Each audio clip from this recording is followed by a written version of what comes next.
Hello everyone, welcome back to some more of the Great Ace Attorney Chronicles.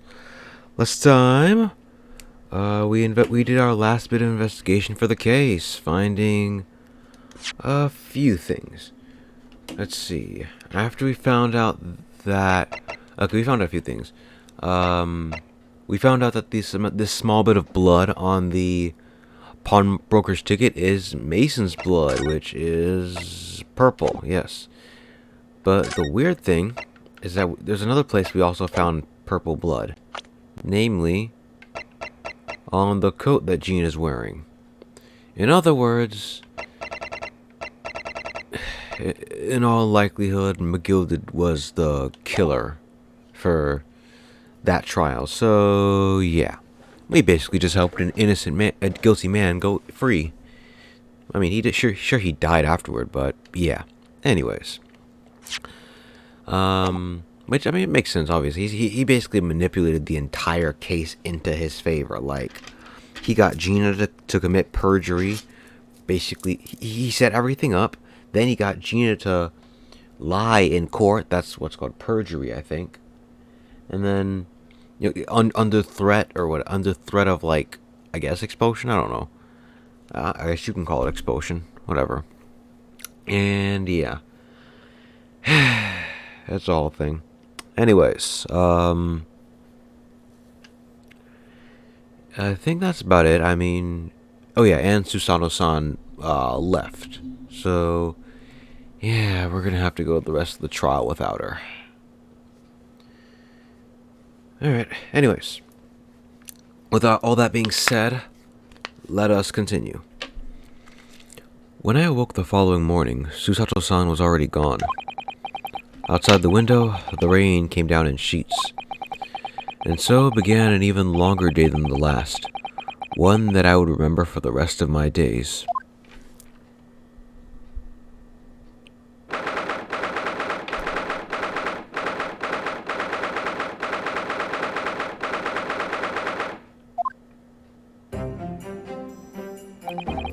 Good morning, Gina. I'm determined to prove your innocence today. I'm sure we can do it. Yeah? Oh, where's your friend then? Sorry? You know, her in the fancy dress. Susato, or however you say it. I don't know. Ah, Miss Susato had to leave early this morning. She was already gone by the time I woke up. You alright with that? You alright with that? Are you? Forget about me if you like. Go and see her off.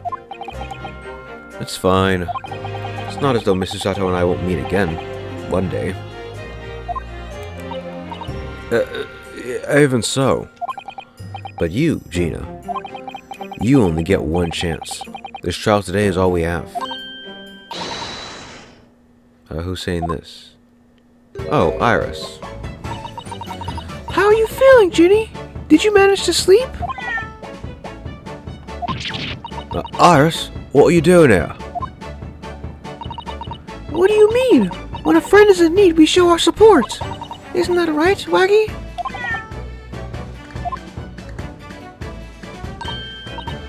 Waggy! Great way to show your support, kitty. Let him have a nose around. What I'm gonna do? Oh, that reminds me. I brought a paper on the way here. Now, would you like the good news or the bad news? What do you say, Runo? Ginny? Oh, well, I think I'd rather get the bad news out of the way first. Nah, always take the good news first. You might not live to hear the bad. Yes, that question always gives away people's personalities. Let's not go there. Alright then, I'll give you the bad news first. A record amount of rain has fallen this morning, and carriages all over the capital are struggling to move. Huh. The bad news was a weather report? So I hope that Susie made her train to Dover and that the train isn't delayed on the way to port. Gosh, yes. Alright then, so what's the good news? the rain is forecast to subside this afternoon. So even if the train is delayed, it should be able to make up the time later. Well, that is good news, isn't it? I couldn't give a monkey's, really. If only all good news canceled out the bad. And look, this trial has made the headlines too. Pawnbroker perishes in picked purse plunder. See? How'd you like that? Well, let them say what they want. See if I care. I can't, because you're covering your face.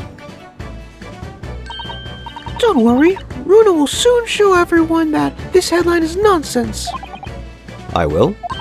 And then, in tomorrow's papers, the headlines will be Discharged diver is dauntless do-gooder. Isn't that right, Runo? Oh, yes. Let's hope so. Of course they will. I have absolute faith in you. How was that? I was trying to sound like Susie. Did it work? Did it?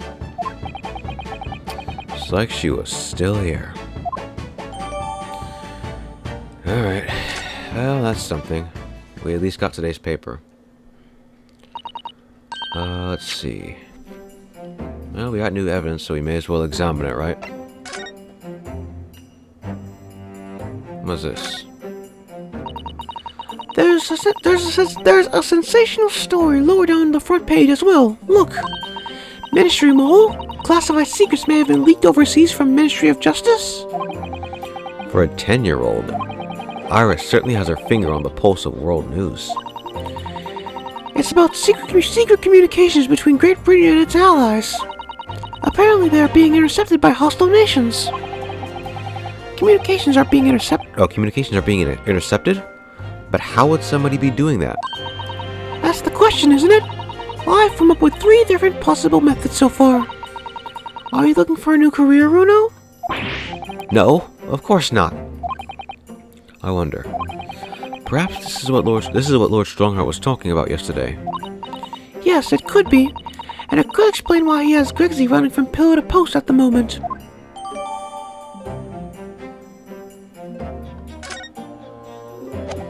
Interesting. Okay, we'll have to remember that.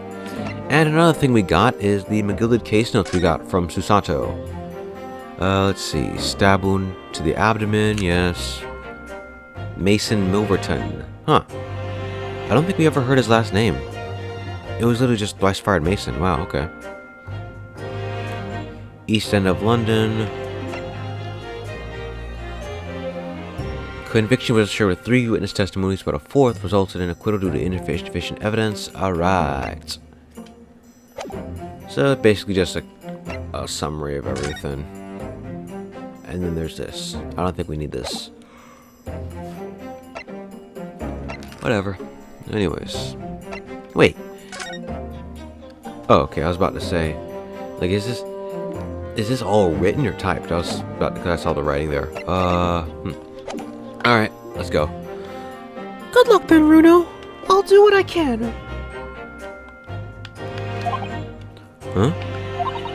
Obviously, I don't know the law like Susie does, but still.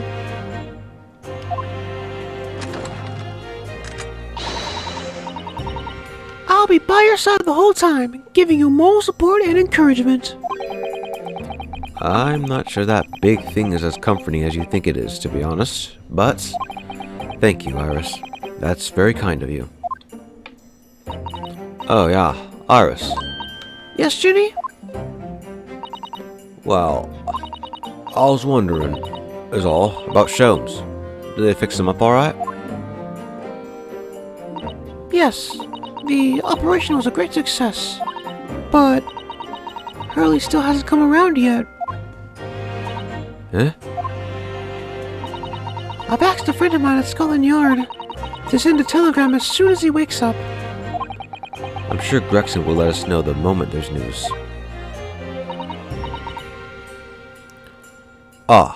Right. No Susato-san and no Mr. Sholmes. It's all down to me today to prove that Gina is innocent of this crime.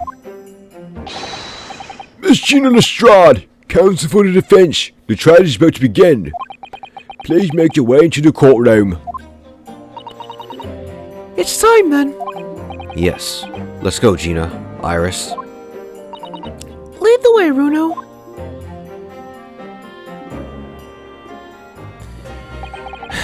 Poor Gina. She's trying to put on a brave face, but I can tell she's worried and scared. I have to believe in her from start to finish. That's the weapon that'll secure our victory here. If I learned anything from my great friend, it's that.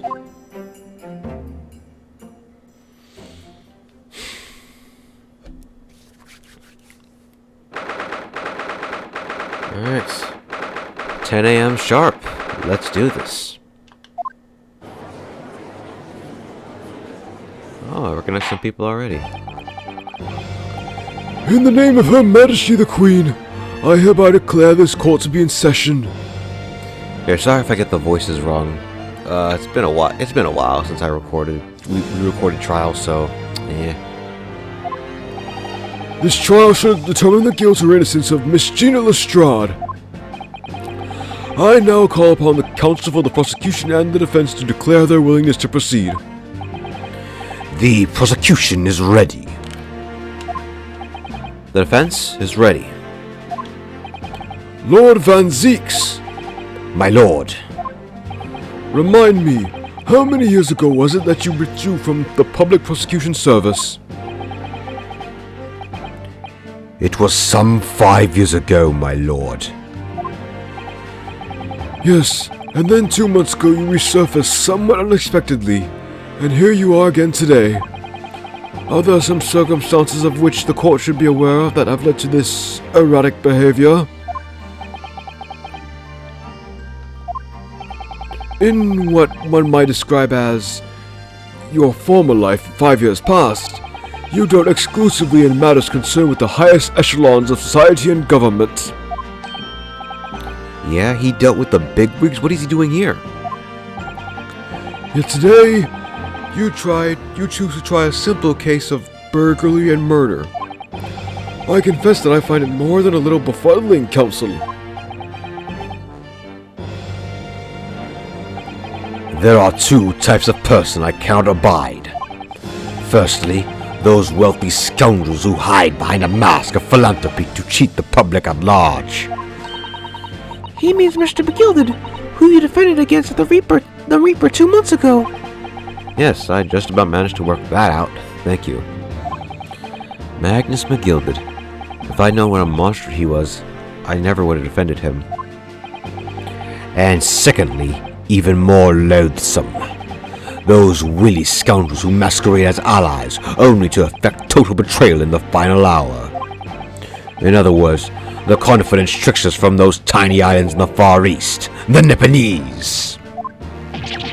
What? Did he really just say that? He means you now, Runo. You know, I actually managed to work that out too. Thank you, Iris. Total betrayal? What are you talking about?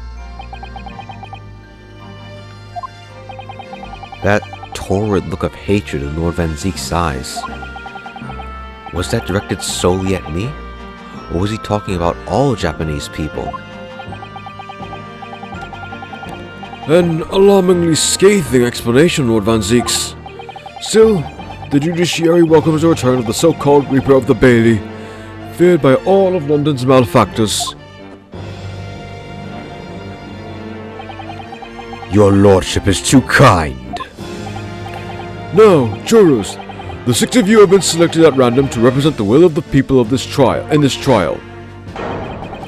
Are you ready to hear the evidence placed before you and determine the guilt or innocence of the defendant? Oh yes, Mr. Gyarados, yeah. Former lieutenant in the British Army here.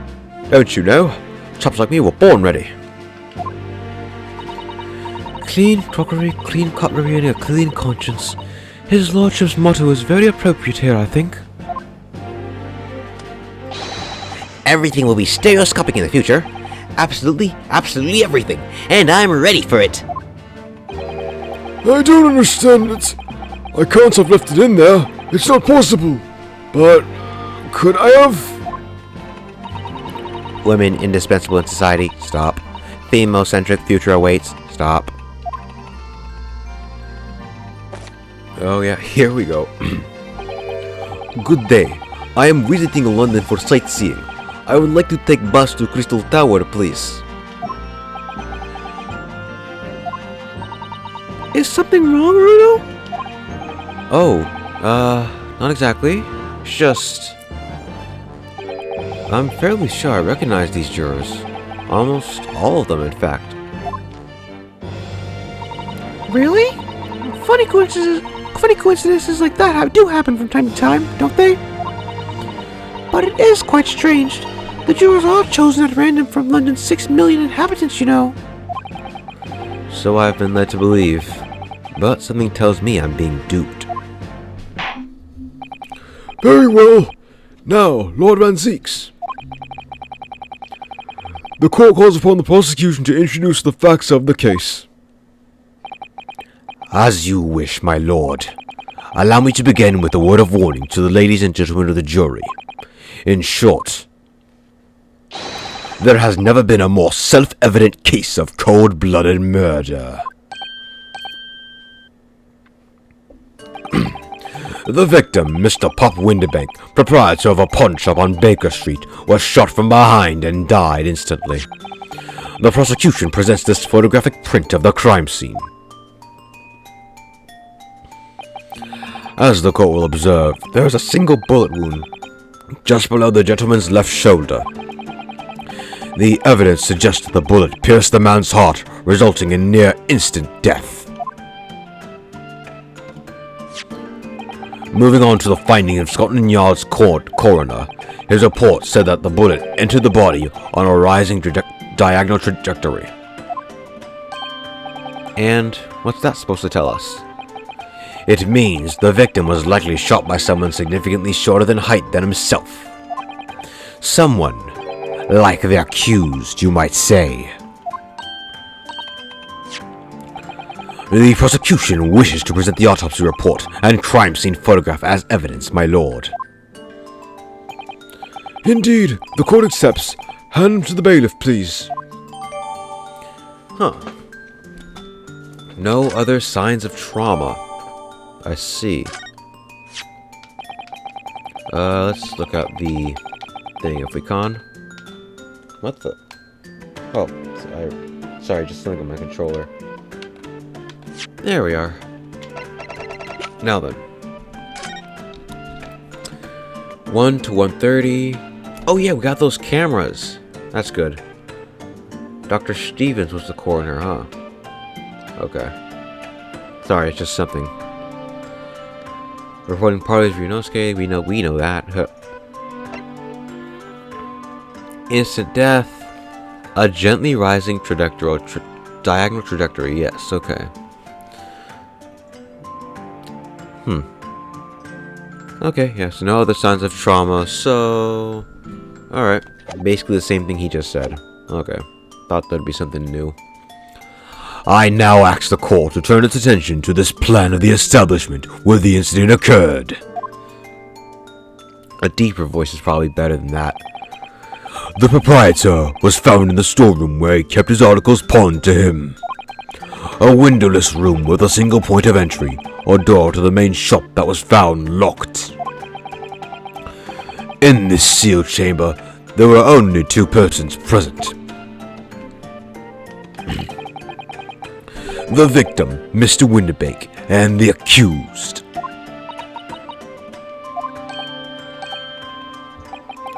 It may further interest the court to know that when the accused was discovered at the scene, she had in her hand the gun used to fire the fatal bullet. Well, that's that then, isn't it? Nothing more to say. Isn't that grubby little girl a pickpocket anyway? She's one of those filthy drabs that live in the slums in the East End. Ah, well, it was only a matter of time before she got blood on her hands then. What are they just waiting for?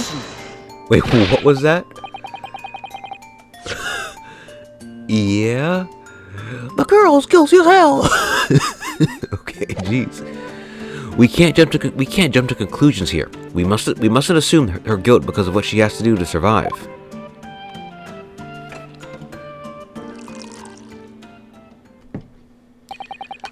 My learned Nipponese friend, it is you who mustn't jump to conclusions.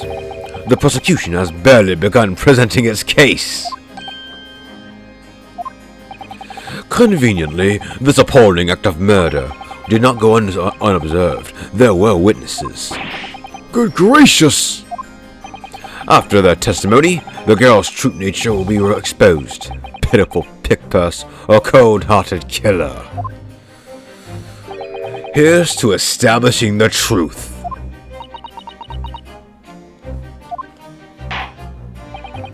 The court will take the floor plan and the firearm into evidence. Hand them to the bailiff, please, Lord Van Zeeks. At once, my lord. Okay, thanks for the floor plan. Where's the gun? Signs of a single discharge. Huh. This isn't good.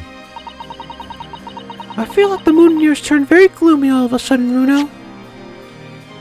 Huh. Okay. A single discharge. We sure about that? This is Mr. Winter makes guns. Cylinder is empty. I see. Okay. And he always kept one bullet loaded. Okay.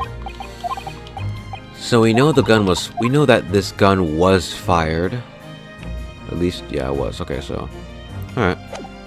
Sorry, I'm just trying to remember stuff and trying to think, you know what I mean? Anyways. I think that's because it has. Already you're taking off the coat? Jeez. Let us begin. Bring forth the witnesses to the foul murder of Mr. Pop Winterbank on 16th of April this year.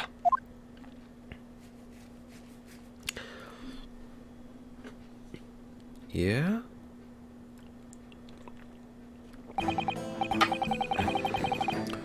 Witnesses, state your names and occupations for the court. Name's Nash Shulkin. Occupation as body. Professional body. Name's Ringo Shulkin. Occupations same as him. Tobias Gregson, Scotland Yard Inspector. That's right. We're what they call the the three Skulkin brothers.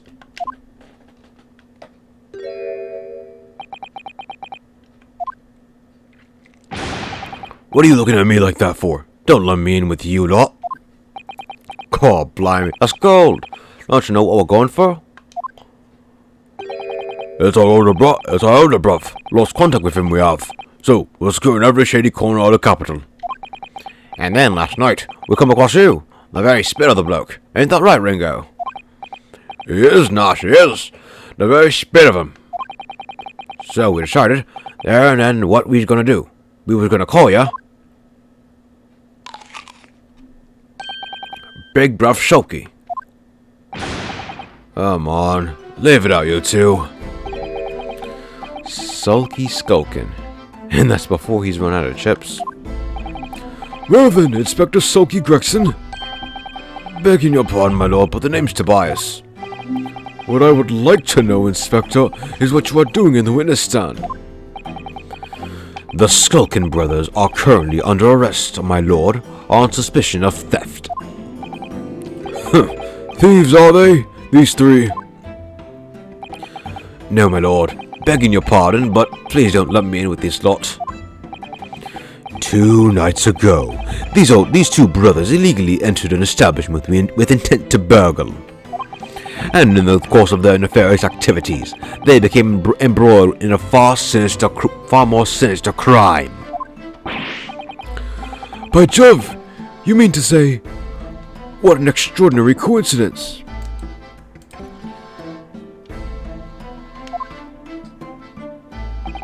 Indeed, my lord. While attempting to burglarize the pawnbrokery, they witnessed its proprietor's murder.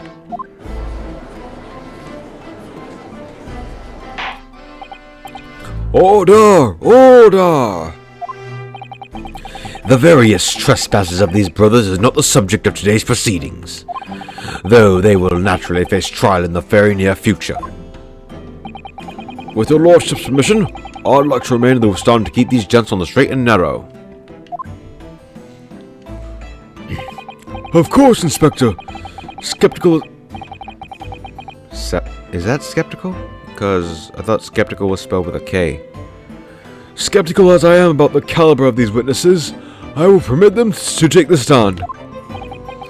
Mr. and Mr. Skulkin, you will now testify before the court. Describe the events of the night in question and what exactly you saw. Happy to. Cause a skulkin's no a skulkin.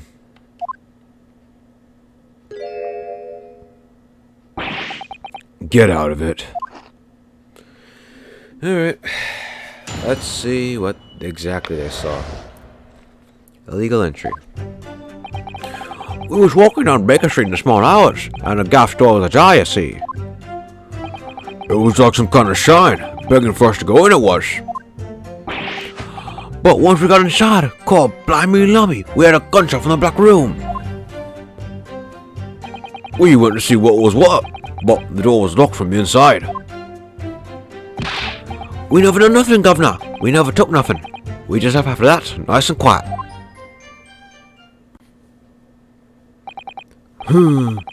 A terrible coincidence, it would seem.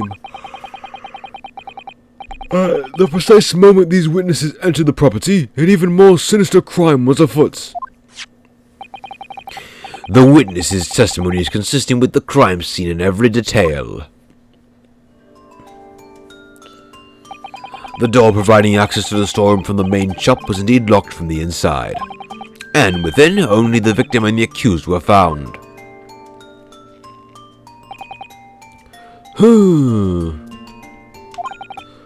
I must say, it does appear to be an overwhelmingly simple case. Still, the defense may cross-examine the witnesses now. Of course, counsel, if you please. Counsel?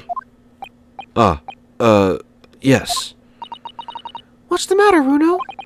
Sorry. I was just stunned into silence for a minute by the blatant lies that were being told by that pair in the stand. I know that it's all nonsense, because I saw it with my own eyes. I'll just have to expose their testimony for the pack of lies it is.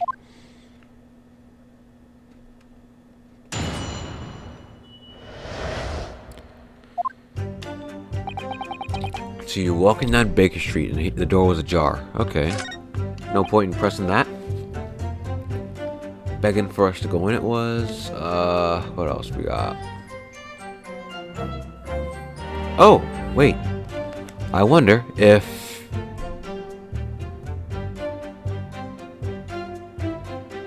Am I willing to risk it? Am I willing to risk it? Make a new save file just in case. Okay, here's good. Let's see if I can show this. Hold it! I think what we have to do is get one person. The front door window bank was ajar, you say? What time of night was this? Must have been about 1. Right, Ringo? Yeah, I'd say so. Right, Skulky? How would I know? The place would have been shut at 1 in the morning, just like every other shop in town. Well, it was pitch black inside, it's true. Ain't that right, Ringo? I think we have to click this. Is it? Excuse me! Have something to add.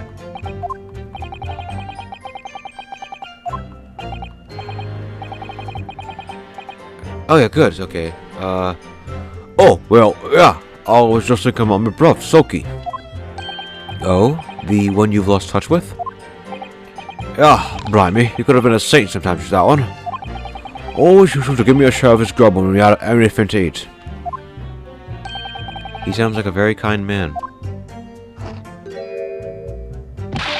Get out of it. These ships are mine. I'm not sharing. Okay, then I think we have to go talk to the other one now? They say, don't they? Providence. Let's talk to him. Excuse me! Mr. Nash Skulkin, do you have something to add? What? Something that was said just now appears to have got you thinking. Oh, well, yeah. I was just thinking about my brother, Sulky. Oh? The one you've lost touch with? Yeah. Gory, could be a right nasty piece of work sometimes, that one. Always used to nab me share of the grub when we had anything to eat.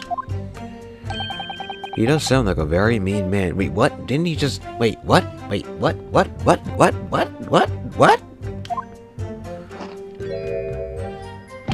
Oi! What are you looking at me for, sunshine? Yes. This game has achievements.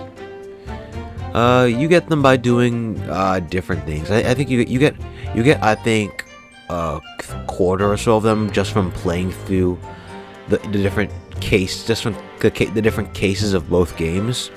The other ones you get by either doing random stuff like this or by doing some other stuff. There's a couple. I'll show once we're done with the entire series, because I can't show you the achievement list now because some of the stuff in there is like, well, first of all, I've unlocked most of them already, so you know what I mean, I don't want to show you guys and then you guys find out what to do, because half the fun in it is like trying to figure out what to do, so you know, so whatever. Anyways, just wanted to show you that there are achievements in this game, and yeah. They don't amount to anything, by the way. They're just little medals you can get for doing everything. So yeah. Anyways, let's get back to normal testimony. There took nothing, just left after that. Okay. You didn't do or take anything. Is that your story? Well, it was Bedlam, soon as, wasn't it? It was, Nash, it was. Didn't even have time to pull me drink dukes out and me lockets. So, with no time to take your hands out of your pockets, you just left. Nice and quietly, you say. That's right, Governor. Often we ain't more than violence. Peace-loving nibblers we are, not bludgers. You shot somebody, you fool. What are you talking about? You shot somebody and then ran off like it was nothing.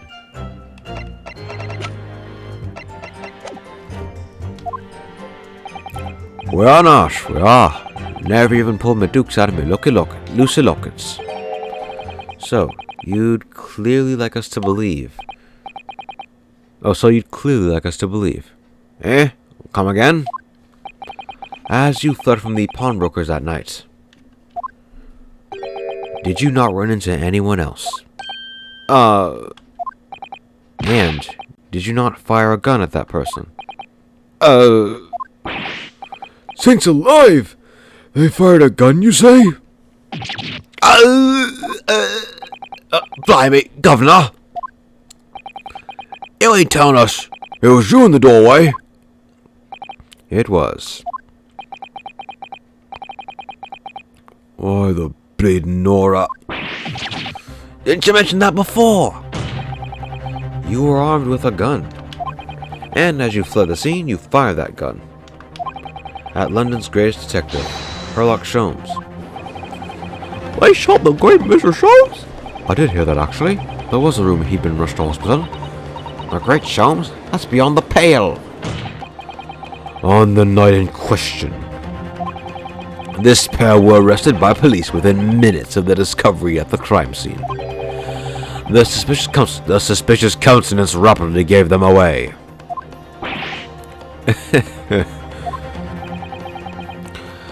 And when searched, a firearm was indeed found in their possession.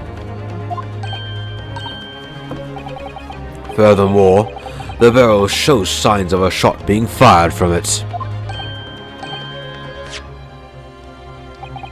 The prosecution invites his lordship to examine the firearm recovered from these brothers.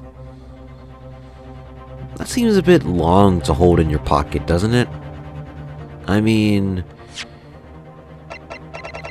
Mr. Windibank's rifle is, I mean, you could easily say, yeah, it would fit in your pocket, but that's, I mean, I don't know, that seems really big. Yes, indeed. Remnants of powder around the muzzle, as you say, Counsel.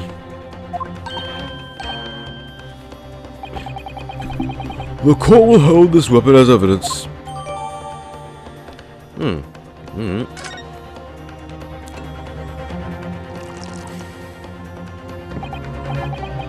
Now, my learned Nipponese friend.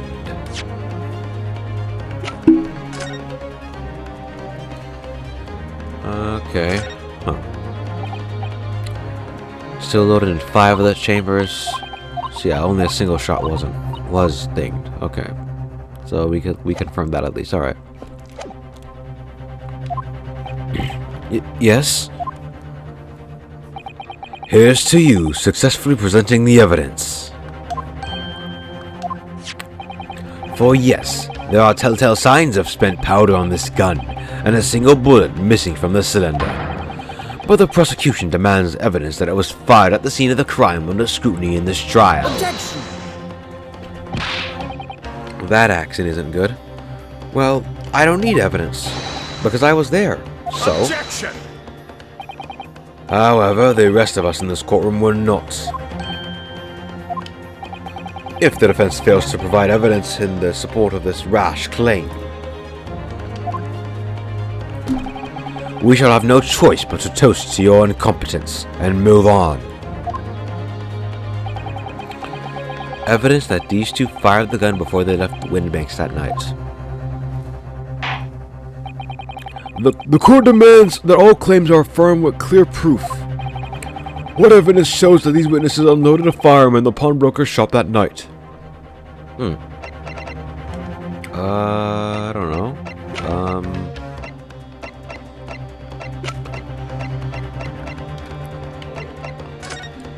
Would it be the portfolio of blood samples? There's another bullet right there, so... Take that! The evidence is in this portfolio. Watch the mask of switch page, I think. What is it? Page 1, okay. What on earth do you have there, Counsel? During the course of our investigation, we discovered a number of bloodstains. Not trusting the police to do their job they're trained to do. How arrogantly Nipponese of you. Well, anyway, we analyzed all the blood samples we found and recorded the results in this portfolio. And you claim to have the evidence the court is demanding therein? Yes, my lord. No more dallying then, Counsel. Present the pertinent evidence at once. What do you have in your portfolio that proves these witnesses unloaded a firearm at the scene? That's easy. This. Take that! What is that? Explain! It's a photographic print taken at Windybank's pawnbrokery on the day of the incident. From the scene of the crime, is it? Is that a bullet hole? And if my eyes do not deceive me, it appears the bullet is still lodged there. Yes, as your lordship noticed, the bullet pierced Mr. Windybank's calendar. The date shown being the 16th of April, the very day of the pawnbroker's death. The incident occurred at 1 hour after midnight. But this indicates that a separate shot had been fired sometime after the calendar had been set to the 16th. That's right. And while it isn't irrefutable, the defense believes this is credible evidence that the witnesses did fire a round from their gun in the pawnbrokers that night.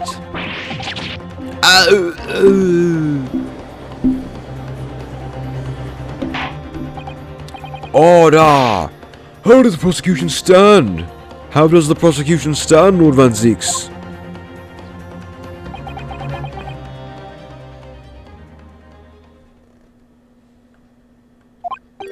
If that is the discretion of my learned friend wishes to take, the prosecution has no objection. What?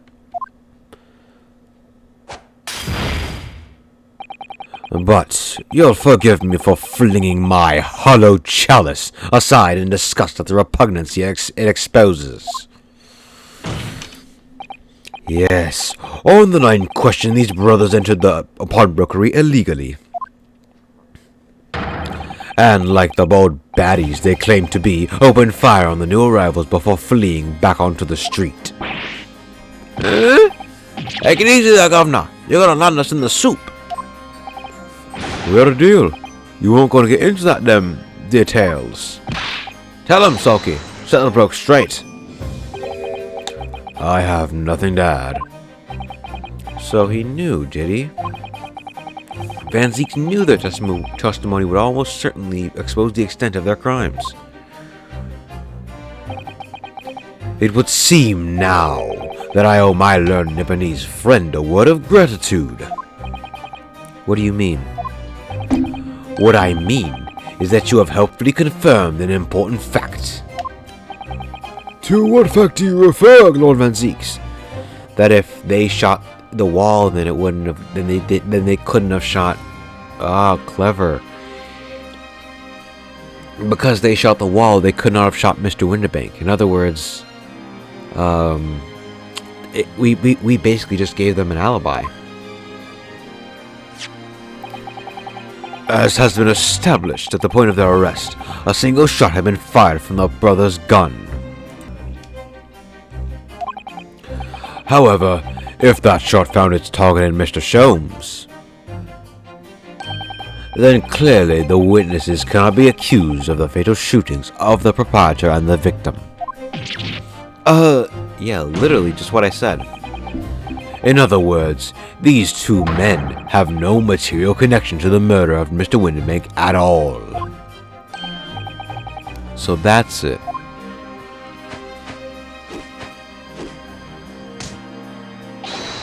That's it. We didn't have nothing to do with it. We didn't. That's what I reckon. Your crimes include unlawful entry, intent to steal, perjury, and let us not forget, attempted murder. Quite a catalog, eh, fellas? We're in for it now, bruv. Now then, let us take a moment to consider the aforementioned great detective, Mr. Herlock Sholmes. It would seem the man patronized the pawnbrokers in question somewhat regularly. Where's he going with this? Mr. Sholmes appears to take pleasure in tinkering with eccentric machinery. Eccentric? Says who? Not me. Don't give me that look. He installed a pair of machines like this one in the victim's shop. Oh, that's one of Hurley's red-handed recorders. What is that, Consul? It has the appearance of a photographic contraption. As your lordship has surmised, it is indeed a camera attached to a small timing device. Every half an hour, it automatically photographs the interior of the establishment. The idea being that if a thief were to break into the shop, he would be caught red-handed.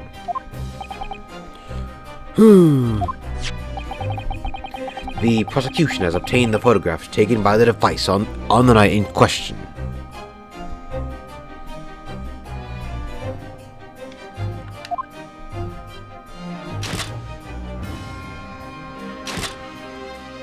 Okay.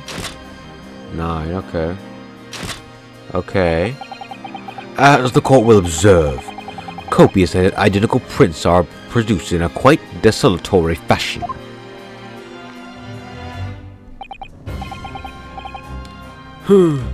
Rather prodigal, I feel. In fact, there are 2 such devices in the victim's shop, my lord.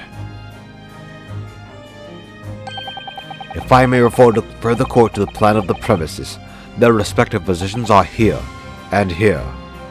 Okay. So you have one right in front of the doorway and one right in front of the area. Okay. That's good.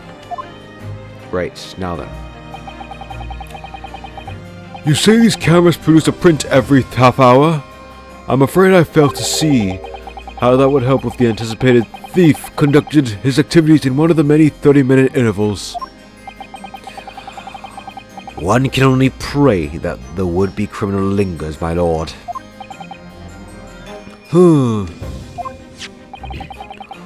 On the night in question, the witness is currently in the stand when not caught on camera. That's a bit of fried tuck, eh, bruv? Lady Luck loves a skulking. Witnesses, at what time did your trespassing begin? Must have been just after 1, right, bruv? Must have been, Nash, must have been. Yeah, just gone 1. In which case, minutes before these brothers entered the establishment, what scene might we expect to see within the shop? Let us examine the evidence. Good lord! It's the defendants! Miss Gina Lestrade! Yeah, Gina, you couldn't tell us that you literally waved a gun at him? As the court can clearly see.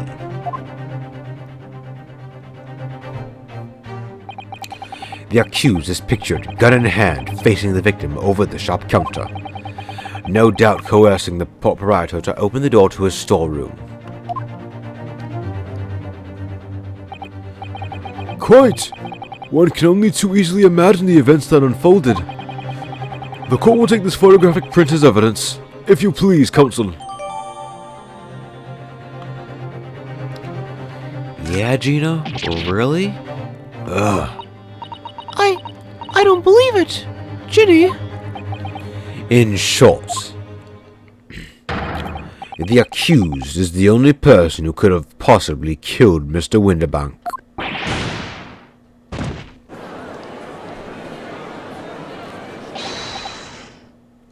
Oh no. Oh no. Well, we already know what's about to happen. I say, my lord.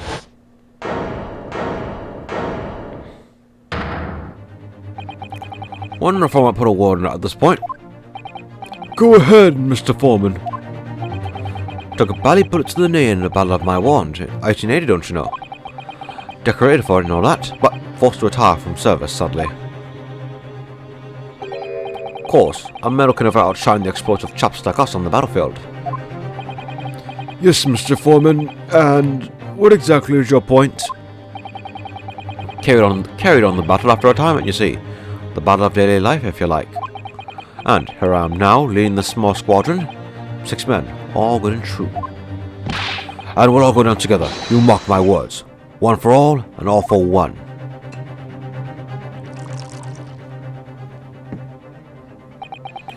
The ladies and gentlemen of the jury have reached agreement, have they?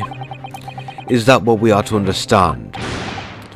Well, Mr. Foreman, is that correct? In a manner of speaking, yes. That is the Garrett Up Squadron's position, sir. What? No, wait, it's too soon to make a judgment here. Status report for the court, men. On the double. His lordship insists on promptitude at all times, and that goes for making decisions, too. I think you'll find the truth as clear as day now. I could reach out and touch it. I wouldn't have left it in there. I just wouldn't. But in all honesty, I can't actually remember. Situation clear, stop. No room for doubt, stop. Truth now undeniable, stop.